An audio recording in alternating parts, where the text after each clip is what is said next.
Hi there. For our word study integrated project, we decided to do a small group discussion instead of just doing individual interviews with each other.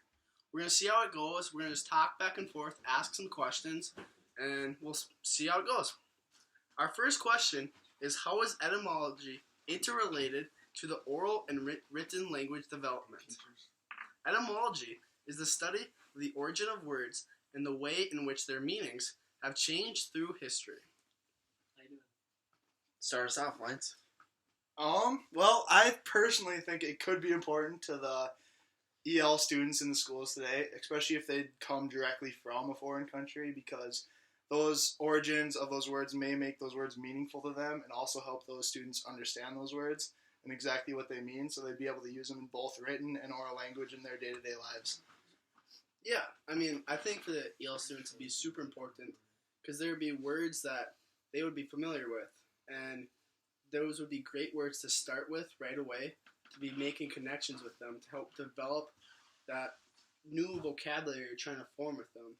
I think the one thing with, in the younger grades you want to be careful with is how much time you're spending on this, because thinking back on my own education, I don't know how many words that I know the origin of the word, and I don't know how important that is, or how much time you should be spending on it, maybe is a better way to say it. Yeah, I agree with you there, Andrew. I don't find it particularly important for younger students to know the origin of the word because they're spending so much time just learning new vocabulary as is.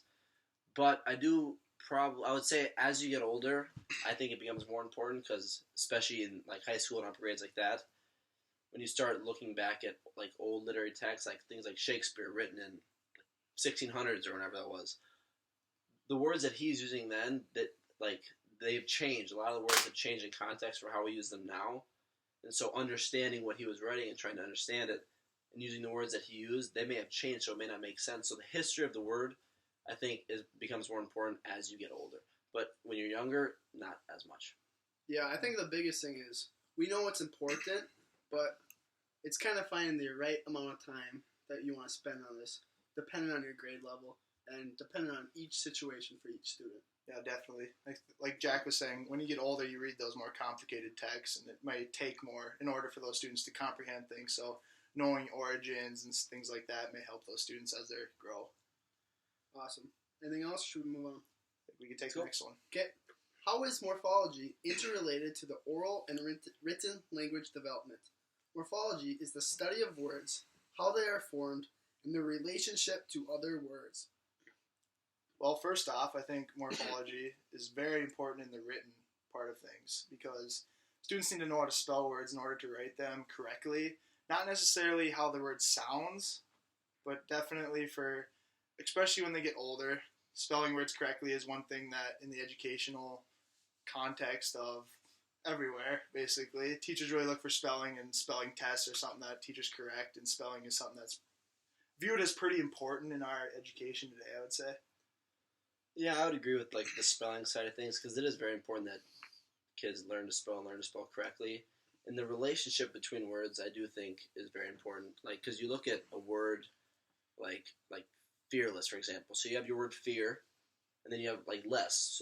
So it can really change, an ending like that really change what the word means. Fear is obviously something. Then fearless means to have no fear. So knowing the relationship between words is very important because it can really change what the sentence is meaning depending on how it's the ending or prefix on the word. Yeah, I agree. And Nate, you mentioned how it is very important for the written aspect. Mm-hmm.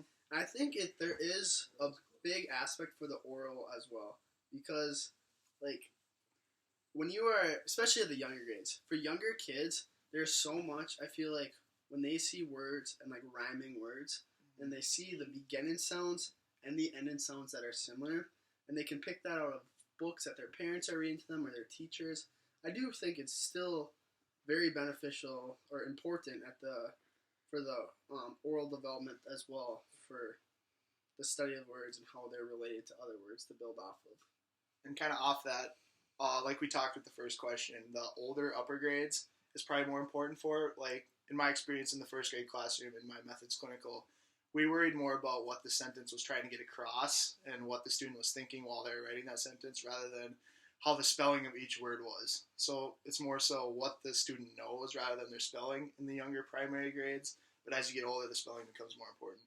I also think it's extremely important for those ELL students for seeing kind of almost families of words that they can just work on and feel comfortable with this beginning sound or this ending sound, and just kind of try to get that grasp of how these words work. Definitely. All right, let's move on to the next one, and it's how is orthography interrelated interrelated to the oral and written language development? And orthography is the conventional spelling system of a language.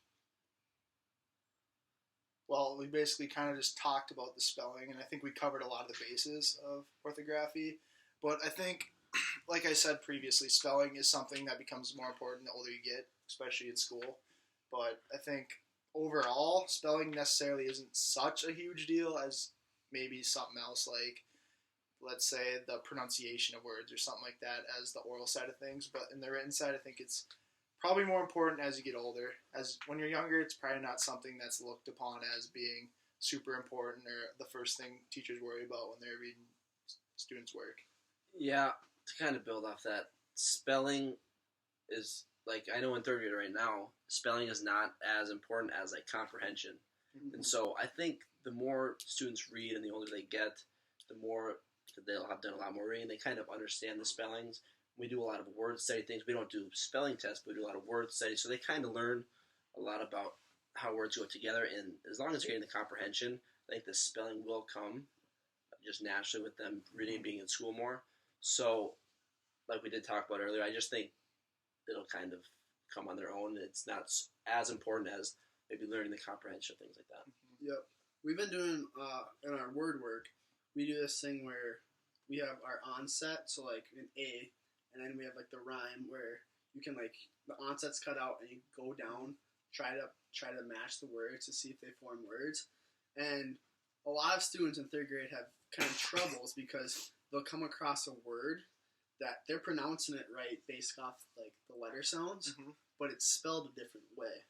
And I think kind of this, it's kind of tough to, how do you teach the correct spelling of those words? Because there's so many different rules and different ways to spell something. And there's so many different meanings of words that sound the same or pronounce the same, but they mean completely different things, like cent or cent. I know you mentioned earlier, where you can have a cent, a money unit, or you cent something.